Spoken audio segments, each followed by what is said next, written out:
Hello everyone, welcome to EMRS classes.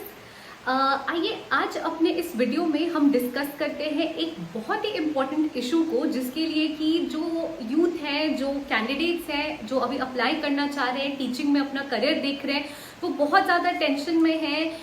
People are nervous कि भाई ma'am notification कब आएगा, हमें समझ नहीं आ रहा है कि अगर EMRS के नोटिफिकेशन को आना है अगस्त तक तो अभी तक क्यों नहीं निकल पा रहा है। और मैम के NVS का भी है, तो मैम कैसे हम NVS के लिए प्रिपरेशन करें, कैसे हम EMRS के लिए प्रिपरेशन करें, NVS की भी नोटिफिकेशन अभी तक नहीं निकली है। तो आइए इन सब कुछ का हम एक सोल्यूशन निकालते हैं अपने इस वीडियो में और देखते हैं कि जो लोग NVS, EMRS इन दोनों की तैयारी करना चाह रहे हैं, जो लोग वेट कर रहे हैं कि जिसका पहले नोटिफिकेशन आ जाए, मैं कैसे उसका उसके एग्जाम के लिए मैं प्रिपरेशन शुरू कर दूं और उसका एग्जाम मैं सक्सेसफुली दे दूं, और दूसरे को साथ लेकर चल नहीं पा रहे हैं। तो आइए इन सब का सोल्यूशन जो कि हम ढूंढते हैं आज अपने इस वीडियो में EMRS क्लासेस की मदद से, और जानते हैं कि कैसे जो कैंडिडेट्स टीचिंग में अपना करियर देख रहे हैं, जो EMRS और NVS में एग्जाम देना चाह रहे हैं, निकालना चाह रहे हैं, सिलेक्शन प्रोसीजर में जो कि क्वालिफाई करना चाह रहे हैं, उनके लिए क्या रेमेडी है और कैसे जो कि है वो सारे कैंडिडेट्स दोनों EMRS और NVS को साथ साथ लेके चल सकते हैं और अपने लिए जो कि है एक आप कह सकते हो एक नया रास्ता, एक गोल्डन अपॉर्चुनिटी खोल सकते हैं। तो आइए हम अपना वीडियो शुरू करते हैं। EMRS क्लासेस की मदद से जानते हैं एक सोल्यूशन जो EMRS और NVS दोनों को अट्रैक्ट कर रहा है और दोनों के लिए जो कि है एक आप कह सकते हो कंपैटिबल है, दोनों एक सोल्यूशन जो दोनों ही प्रॉब्लम्स के लिए कंपैटिबल है। और उम्मीद करूंगी आप सब आज इस वीडियो में हमारे साथ EMRS क्लासेस में अंत तक जुड़े रहेंगे। आइए हम अपना वीडियो शुरू करते हैं। देखिए, सबसे पहले तो मैं आपको बता दूं कि इसीलिए मैंने ऊपर ही लिख रखा है कि similarity in both EMRS as well as NVS। ये मैंने क्यों लिखा है? देखिए, सिमिलैरिटी की बात मैंने इसलिए की है NVS और EMRS में यहाँ पे, क्योंकि दोनों में जो की है आप जो अभी जो प्रॉब्लम्स है जो कैंडिडेट्स फेस कर रहे हैं वो भी सेम है और दोनों का सोल्यूशन भी सेम है। प्रॉब्लम ये लोग फेस कर रहे हैं कि मैम 2023 में तो जुलाई में नोटिफिकेशन आ गया था EMRS में, अभी तक नोटिफिकेशन क्यों नहीं आ रहा है। और जो इधर प्रॉब्लम फेस करें NVS में वो ये है कि 15 जुलाई मैम टेंटेटिव कैलेंडर जो है, टेंटेटिव कैलेंडर के हिसाब से जो कि 15 जुलाई डेट था कि 15 जुलाई को नोटिफिकेशन देखने को मिलेगी, मैम अभी तक नोटिफिकेशन क्यों नहीं निकली है इसकी। देखिए, मैं आपको बता दूं कि 38,000 पोस्ट है EMRS में, जिसके लिए कि हमने एक बार देख चुका है कि एक बार जो कि नोटिफिकेशन निकल ली, हमने देख लिया है। 2023 में नोटिफिकेशन निकली थी, अच्छी खासी वैकेंसी निकली थी। जो बची हुई सीट्स है उसके लिए जो कि है बाकी 2 साल में, क्योंकि जब डिस्कशन हुआ था इस पे EMRS को लेके तो यही डिसाइड हुआ था कि 38,000 पोस्ट को हमें 3 साल में भर देना है। यहाँ पे 38,000 के लिए कुछ सीट्स निकाले जा चुके हैं इसमें से 2023 में, जो बाकी है वो जो कि उसमें से हमें इस बार भी अच्छी खासी वैकेंसी देखने को मिलेगी 2024 में। और जो NVS है, NVS में आप देख सकते हो कि 15 जुलाई को नोटिफिकेशन आना था TGT PGT वालों के लिए। यहाँ पे देखिए मैंने TGT PGT मैक्सिमम पोस्ट लिखा है यहाँ पे, सॉरी वो इसलिए क्योंकि 8,880 यहाँ भी है और 8,880 यहाँ भी है। EMRS में टीचिंग नॉन टीचिंग दोनों के लिए ही बम्पर वैकेंसीज आती है, यहाँ पे TGT PGT वालों के लिए और यहाँ TGT PGT वालों के लिए मैक्सिमम सीट्स हैं। बम्पर वैकेंसीज EMRS में है, टीचिंग वालों के लिए भी, नॉन टीचिंग वालों के लिए पोस्ट सबके लिए निकल रहे, लेकिन TGT PGT वालों के लिए सबसे ज्यादा सीट्स निकलती है EMRS के अंदर भी। अब इसका सोल्यूशन क्या है? देखिए, इसका सोल्यूशन ये है कि कब नोटिफिकेशन निकलेगा ये तो आपके हाथ में नहीं है, ना मेरे हाथ में, ये किसी के हाथ में नहीं है भाई, लेकिन नोटिफिकेशन जल्दी ही निकलेगा और EMRS का भी निकलेगा और NVS का भी निकलेगा। अगस्त एंड तक हम मान के चल सकते हैं कि हमें नोटिफिकेशन देखने को मिल जाएगा। लेकिन मैं ये भी बता दूं कि EMRS का जो नोटिफिकेशन है वो हमें बाद में देखने को मिलेगा। कंपेरेटिवली कुछ दिनों पहले जो कि हम उम्मीद कर सकते हैं कि हमें NVS के नोटिफिकेशन देखने को मिलेंगे।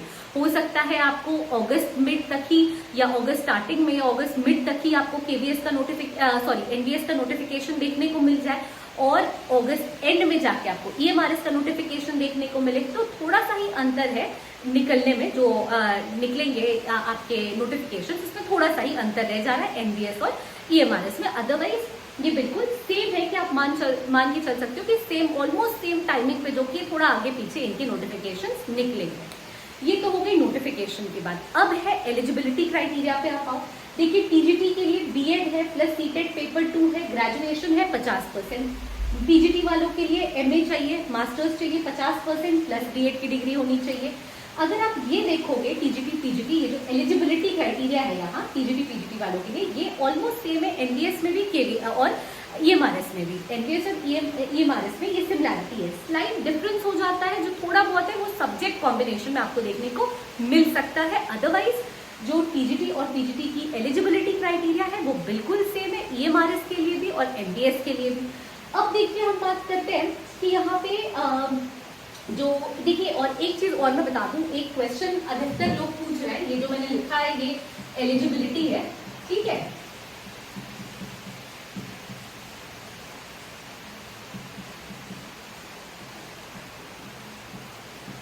ये जो मैंने लिखा है ये एलिजिबिलिटी है, ये ईएमआरएस और एनडीएस के लिए है। जो 45% पे मैम हम दे सकते हैं क्या, हम निकाल सकते हैं क्या, 45% जो क्राइटेरिया है वो ईएमआरएस और एनडीएस का नहीं है, वो DSSB वालों को जनरली जो कि है एक प्रेफरेंस दिया जाता है 5% का, लेकिन वो ईएमआरएस और एनडीएस में लागू नहीं होता है। 45% वाले वहां अप्लाई कर सकते हैं DSSB में, लेकिन यहाँ पे जो कि है ये 50% क्राइटेरिया आपको फुलफिल करना पड़ता है। तो ये एलिजिबिलिटी जो है वो एनडीएस और ईएमआरएस वालों के लिए है। स्लाइड जो आपको डिफरेंस देखने को मिल सकता है वो होगा सब्जेक्ट कॉम्बिनेशन में। अब बात करते हैं एग्जाम सिलेबस इन पैटर्न की। देखिए जो पैटर्न है वो बिल्कुल सेम है एनडीएस और ईएमआरएस का। जो एग्जाम सिलेबस की बात है, देखिए सब्जेक्ट नॉलेज जो कि 80 मार्क्स का ईएमआरएस में भी है एनडीएस में भी है, हिंदी 10 मार्क्स का ईएमआरएस में भी है और इंग्लिश 10 मार्क्स का ईएमआरएस में भी है और एनडीएस में भी है। तो मार्क्स जो कि इंग्लिश हिंदी में दोनों में सेम है। एक जो रीजनल लैंग्वेज है वो आपको 10 नंबर के क्षेत्रीय भाषा का जो पेपर है वो आपको देखने को मिल सकता है ईएमआरएस में, और यहाँ पे क्वालिफाइंग आपका 40% है in each language paper EMRS का। और एडिशनल जो चीज है थोड़ी बहुत वो देखिए क्या डिफरेंस है। तो रीजनिंग में जो कि 20 मार्क्स का एनडीएस है आपका, 10 मार्क्स का ईएमआरएस है। फिर जीके आप देखोगे 10 मार्क्स का है दोनों पेपर में। टीचिंग एप्टीट्यूड एंड पेडागोजी आप देखोगे ये 20 मार्क्स का है एनडीएस में और 10 नंबर का है आपका ईएमआरएस में। और ये जो आईसीटी या कंप्यूटर आप कह सकते हो ये जो कि है आपका 10 मार्क्स का है दोनों में। तो देखिए ये मेरे आपको बताने का ये जो एलिजिबिलिटी है, एग्जाम सिलेबस इन पैटर्न है, जो बेसिक पॉइंट्स है कि टेंटेटिव कैलेंडर, इसके टेंटेटिव कैलेंडर के हिसाब से 15 जुलाई है और यहाँ पे भी जो कि 2024 के नोटिफिकेशन आपको जल्दी देखने को मिलेंगे। और जो वैकेंसीज है वो भारी मात्रा में टीजीटी पीजीटी में भी है, टीजीटी पीजीटी दोनों के लिए है, ईएमआरएस में भी और टीजीटी पीजीटी दोनों के लिए है, एनडीएस में भी। तो ये बताने का मेरा आपको ये सोल्यूशन था, ये एक मेरा एक वे है आपको सोल्यूशन बताने का, रादर कि भाई आप लोग जो प्रिपेयर कर रहे हो, जो प्रिपरेशन कर रहे हो और आप नोटिफिकेशन के लिए वेट कर रहे हो और आप परेशान हुए जा रहे हो कि नोटिफिकेशन कब निकलेगा, पहले एनडीएस का निकलेगा, पहले ईएमआरएस का निकलेगा, मैं पढ़ाई किसके लिए करूं। तो मेरे कहने का मतलब है कि आप लोग पढ़ाई कर सकते हो सिलसिलेवार ढंग से, बिल्कुल स्ट्रक्चराइज तरीके से, और आप दोनों में ही कम्पीट कर सकते हो। एक्स्ट्रा में आप देखो तो कहीं पे बस 20 ये 10 नंबर का ज्यादा है, टीचिंग एप्टीट्यूड एंड पेडागोजी यहाँ पे, रीजनिंग ये 20 नंबर का है और यहाँ एक्स्ट्रा में जो है वो बस एक रीजनल लैंग्वेज है आपका। तो मेरे हिसाब से जो लोग प्रिपरेशन कर रहे हैं उन्हें ये टेंशन छोड़कर कि नोटिफिकेशन कब निकलेगी, पहले पढ़ाई पे ध्यान दे देना चाहिए। नोटिफिकेशन जब निकल जाएगी तब आपके पास पढ़ने का समय कम रहेगा। अगर आप अभी से अपनी प्रिपरेशन शुरू कर दोगे तो आप दोनों ही ईएमआरएस और एनडीएस में दे सकते हो एग्जाम, दोनों के लिए आप अपियर हो सकते हो और आपके पास सिलेक्शन के स्कोप बढ़ जाएंगे। इसमें नहीं हुआ तो उसमें सिलेक्शन हो जाएगा, उसमें नहीं हुआ तो इसमें सिलेक्शन हो जाएगा, पर आप अपियर तो दोनों के लिए हो पाओगे।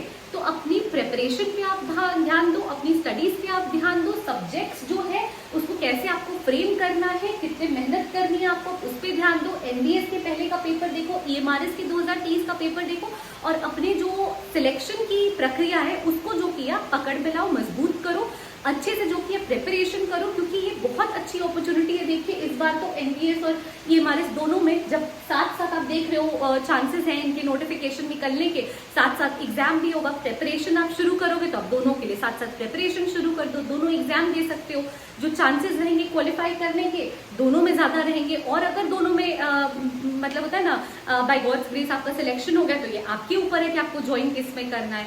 तो ये बहुत अच्छी अपॉर्चुनिटी है, सिमिलैरिटी है बहुत ज्यादा एनडीएस और ईएमआरएस में, टाइम बिल्कुल वेस्ट ना करें। नोटिफिकेशन अगस्त तक हमें बिल्कुल देखने की उम्मीद है, अगस्त एंड तक मोस्ट प्रॉब्ली हमें जो कि नोटिफिकेशन दिख जाएंगे दोनों के ही।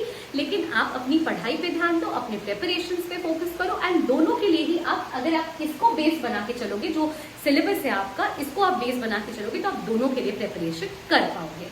तो आई होप कि आपका जो प्रॉब्लम था और इसके लिए जो मैंने सोल्यूशन बताया है, आपको ये रेमेडी पसंद आई होगी।